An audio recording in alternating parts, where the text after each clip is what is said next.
Quabbin and Gardner playing Monday Night Football because of the lightning on Friday. This one postponed to tonight, and it was worth the wait. What a shootout. Over 100 points scored in this game. That's right. Third quarter, Gardner's Dylan Zarazinski with the touchdown run. Add on the two-point conversion. We're tied up at 30. Fourth quarter, Xavier Vargas. Backside screen to Josh Correa. Correa with a good wall of blockers into the end zone. 36-30, Gardner in front. Ryan Malkowski and Quabbin coming back. Malkowski firing to Colin Sweeney. Hits him on the run. Sweeney's got some wheels.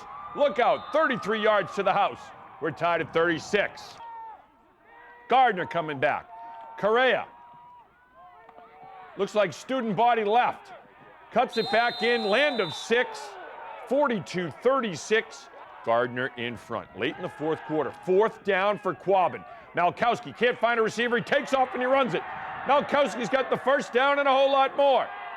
Great run down to the 23-yard line. Now 14 seconds left in the game. Malkowski to Travis Landfer. In for the touchdown. We're tied at 42 all with just 42 seconds left. So we go into overtime. Quabbin has it first. Malkowski on the quarterback sweep. 48-42, Quabbin in front. Gardner answering. Correa bowling his way in. And we're tied at 48 all, so we go to a second overtime. Malkowski in the second overtime to Landfer. Touchdown, Quabbin. 54-48, Quabbin in front. Gardner looking to tie it up. And throwing. Colin Sweeney, high points the football. Picks it off. Quabbin wins 54-48 in 2 overtimes. 102 points scored. Unbelievable. Muggett Hill. What a view from Muggett Hill today. Bay Path and Worcester Tech. This one, another one that was postponed on Friday. First quarter, 6-0 Bay Path. The Minutemen, Christian Keeler firing to Ben Paquette. Paquette with a long gainer. Same drive, second quarter, high snap. Worcester Tech coming in on the jailbreak. A host of Eagles falling on the football. Now, the Eagles going to the air. And the Bay Path defense bowing up. And the Minutemen getting the sack. More from the Bay Path defense. Nick Snape and Kyle LaFlame combining on another sack. Worcester Tech throwing deep. Bounces off a defender up in the air. Devin Shaw catches the ricochet. The Immaculate Conception. That's right. Move over, Franco Harris and the Steelers. Third quarter, Pat Dyer running hard for Bay Path. Dyer finishing the drive in style. Land of 6. 12-0 Bay Path in front. And the Minutemen going for 2. Keeler connecting with Dyer. 14-0 Bay Path. Bay Path goes on to win this one 28-7 is your final. All right, Saturday, this was our game of the week. St. John's and Leominster. Late first half, Michael Bernard in for the touchdown. 22-0 Pioneers at the half. Bernard is from Leominster. Third quarter, Bernard going in for another touchdown. 28-0 St. John's in front. Fourth quarter now. James Shretha gets to the outside, gets some blocking, and look out. Does cross the plane for the touchdown. St. John's with a very impressive 35-0 win over Leominster. Yeah, definitely. We were strong in the run game, and I knew our pass game was going to be too strong, so we had to step that up with our O-line, and our pass game was strong towards the end when it started to clear up. Yeah, no, we knew Leominster was going to play us real hard coming in. It's always a great game. Defensively, we were really just trying to take away their playmakers. 44 and 19, Gray and Dandini, you hear all about them. They're really good ball players, so coaches did a great job with the game plan this week, trying to just shut them down, and we executed pretty well. Honestly, linebackers stepped up today, and it was great. In offense, you know, the run game came into a big factor with us, and just being able to move the chains like that was huge.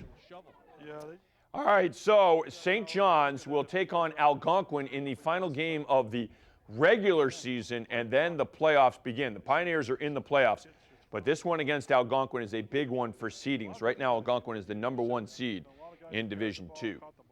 The Assumption football team beat New Haven over the weekend, and the Hounds are now 1 win away from securing a spot in the NE10 championship. And for Assumption, their success on the field all begins at practice, where the talent is deep and the competition is fierce. Yeah, I think that's a benefit of having a good offense and a good defense. You know, and then depth is kind of the other benefit for special teams. So when we line up and we have a scout team look on punt rush, I mean, Coach Kanan he'll bring 12 and 13 guys sometimes, just so our punt team has to deal with that. When we line up in the secondary and have to cover, you know, Ashton Grant or have to cover Brandon Swain Price, you know, that's very different. You know, when we have to tackle Dylan Oxen and Alex Shane, and that's just again, we've often spoken about it, but we you know, watched the U special, you know, on Miami, and they would talk about Tuesday and Wednesday being sometimes their hardest days of the week. You know, that the competition they saw on Tuesday and Wednesday and how hard they competed against each other, you know, was something that, you know, certainly set them up for successful Saturdays. And that's something that when we watched that a couple years ago, it's something that we hoped and wanted to put into place here. And I feel like that's something we're getting closer and closer to each year. All right, so Assumption will be on the road this weekend, taking on Stonehill. Now we take you to Grafton and Sutton in boys soccer tonight. Two very good boys soccer teams. Scoreless in the first half. Grafton on the attack. Henry Cummings firing, and Brad Elster with the save. Then it's Sutton on the corner kick. Grafton heading it. Oh, it struck the crossbar. No sail. No, it goes inside the net for the goal. 1-0 Sutton. Grafton free kick. Bounced around in front of the net. And Elster making another good save. Sutton on the throw-in. And the Grafton keeper going up and taking it away. Grafton with a little give and go. Owen Frank fires. Frank had a big game. Brandon Elster with the save. Now it's Grafton. Corner kick. Aiden Scales with the header just wide. And Grafton gets the win. 2-1 is your final tonight. A very good tune-up for both teams as we get ready for district play here in less than 2 weeks. Just about 10 days away from the district play. Assumption football team continuing to roll on. They have 2 games remaining in the regular season. They win 1. They secure a spot in the NE10 championship. They've already moved up 2 more spots in the poll. They were 18th. Now they're 16th this week. So the Express just continues that positive momentum. They look really good. We got the Greyhounds coming up in November, don't we? We have the Greyhounds coming up in 2 weeks. Final game of the regular season against AIC right here, Charter TV3. Monday Night Football. How about Monday that? Night Football. I love it. And it was a great game. When was the last time you saw 102 points in a game? Didn't see it last night, that's for sure. High school, no matter what. I mean, this was incredible. It was an old shootout. It was fun to be around. All right, Kevin Shea. Okay. Pete Kerr might be calling up Quabbin because there wasn't much offense last night. That'll do it for us tonight. Worcester News Tonight. Kevin Shea, all of us here at Charter TV3. Thanks for watching tonight. Hope you'll tune in again tomorrow at 6.